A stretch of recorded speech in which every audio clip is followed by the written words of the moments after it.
Imagine कीजिए आप दुनिया के सबसे खूबसूरत आइलैंड पर छुट्टियां मना रहे हैं। चारों तरफ नीला समंदर, हल्की हवा और पूरी शांति। लेकिन अचानक सुबह के 4 बजे आपकी नींद चिड़ियों की आवाज से नहीं बल्कि मशीन गन्स की गर्जन से खुलती है। गोलियों की आवाज, शीशे टूटने की गूंज और लोगों की चीखें।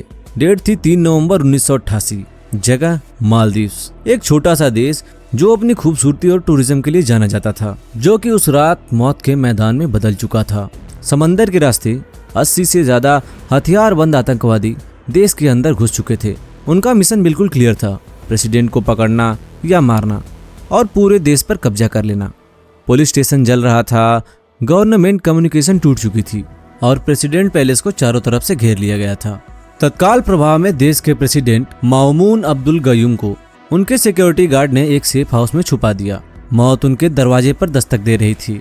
उन्होंने दुनिया के हर बड़े देश को फोन लगाया। अमेरिका ने कहा हमें आने में 3 दिन लग जाएंगे। ब्रिटेन ने कहा हम कुछ नहीं कर सकते। पाकिस्तान और श्रीलंका ने भी हाथ खड़े कर दिए। जब सबने उम्मीद छोड़ दी तब प्रेसिडेंट गयूम ने अपना आखिरी फोन घुमाया और वो फोन था इंडिया को। अब सवाल ये था कि क्या इंडिया बिना किसी तैयारी के, बिना किसी मैप के और बिना जाने कि दुश्मन कहाँ छिपा है, एक दूसरे देश में अपनी फौज भेज सकता था? अगर एक भी गलती होती तो इंडियन सोल्जर मारे जाते और अंतर्राष्ट्रीय स्तर पे इंडिया की बहुत बदनामी होती। लेकिन उस रात इंडियन आर्मी ने जो किया वो एक असंभव था। ये कहानी है ऑपरेशन कैक्टस की। वो रात जब भारत ने समंदर में अपनी ताकत का लोहा मनवाया। कहानी की शुरुआत होती है अब्दुल्ला लुथूफी से। ये आदमी मालदीव्स का ही रहने वाला एक बिजनेसमैन था, लेकिन इसके इरादे बहुत खतरनाक थे। इसे मालदीव का प्रेसिडेंट बनना था, लेकिन वो जानता था कि वोट से वो कभी नहीं जीतेगा, इसलिए उसने बंदूक का रास्ता चुना। उसने श्रीलंका के एक उग्रवादी संगठन People Liberation Organisation of Tamil Eelam से कांटेक्ट किया। ये LTTE के राइवल थे और बेहद खूंखार भी। लुथूफी ने उन्हें पैसा और पावर का लालच दिया। 3 नवंबर की सुबह कुछ टूरिस्ट स्पीड बोट से मालदीव की कैपिटल के तट पर उतरते हैं। देखने में वो आम यात्री लग रहे थे, लेकिन उनके बैग कपड़ों से नहीं बल्कि AK-47 और ग्रेनेड से भरे थे। जैसे ही सूरज निकला कत्लेआम शुरू हो गया। इन आतंकवादियों ने सबसे पहले नेशनल सिक्योरिटी सर्विस के हेडक्वार्टर पर हमला किया। अगला निशाना था टीवी स्टेशन और रेडियो स्टेशन। पूरे मालदीव्स का कांटेक्ट दुनिया से कट चुका था। सड़कों पर लाशें बिछी थी और जो भी विरोध करता उसे गोली मार दी जाती। प्रेसिडेंट गयूम को उनके सिक्योरिटी गार्ड्स ने वक्त रहते प्रेसिडेंशियल पैलेस से बाहर निकलकर एक सीक्रेट सेफ हाउस में शिफ्ट कर दिया। लेकिन दुश्मन को पता था कि प्रेसिडेंट कहीं आसपास ही हैं। वो घर घर जाकर तलाशी ले रहे थे। सेफ हाउस के अंदर प्रेसिडेंट गयूम के पास वक्त खत्म हो रहा था। फोन की बैटरी डाउन हो रही थी और दुश्मन करीब आ रहा था। यही वो पल था जब उन्होंने इंडिया के प्राइम मिनिस्टर राजीव गांधी को कांटेक्ट किया। सुबह के 8 बजे थे जब दिल्ली में खबर आई। प्राइम मिनिस्टर राजीव गांधी अपने ऑफिस पहुंचे। सिचुएशन बहुत क्रिटिकल थी। यहाँ इंडिया के सामने एक बहुत बड़ा दुविधा था। अगर इंडिया मदद नहीं करता तो पड़ोसी देश में एक डेमोक्रेटिकल इलेक्टेड सरकार घिस जाती और वहाँ टेररिस्ट का राज हो जाता। अगर इंडिया मदद करता तो दुनिया कह सकती थी कि इंडिया बिग ब्रदर बनकर बुलिंग कर रहा है। लेकिन राजीव गांधी ने फैसला लिया कि हम अपने पड़ोसी देश को मरने नहीं देंगे। तुरंत ही क्राइसिस मैनेजमेंट की ग्रुप मीटिंग बुलाई गई। मिशन की जिम्मेदारी दी गई आगरा में station 5th independent parachute brigade को। इसके कमांडर थे ब्रिगेडियर फारूक बुलसारा, एक सख्त, निडर और तेज दिमाग वाले ऑफिसर। लेकिन सबसे बड़ी प्रॉब्लम जानते हैं क्या थी? इंटेलिजेंस की। इंडियन आर्मी के पास मालदीव्स का कोई ढंग का मैप भी नहीं था। सोचिए, आपको एक ऐसे देश में जंग लड़ने जाना है जिसका रास्ता आपको पता ही नहीं। वहाँ की गलियाँ कैसी हैं और दुश्मन कहाँ छिपा है ये भी नहीं पता। आर्मी हेडक्वार्टर में हड़कंप मचा था। तभी किसी को याद आया कि पास की मार्केट में एक लाइब्रेरी है। वहाँ से मालदीव्स की एक टूरिस्ट गाइड बुक खरीदी गई। जी हाँ, आपने सही सुना। इंडियन आर्मी ने एक टूरिस्ट मैप के सहारे दुनिया के सबसे डेंजरस मिशन को प्लान किया। प्लान सिंपल था लेकिन रिस्की। आगरा से IL-76 ट्रांसपोर्ट एयरक्राफ्ट उड़ान भरेंगे, 3000 किलोमीटर दूर मालदीव जाएंगे और हुलहुले एयरपोर्ट पर लैंड करेंगे। लेकिन सस्पेंस यही था।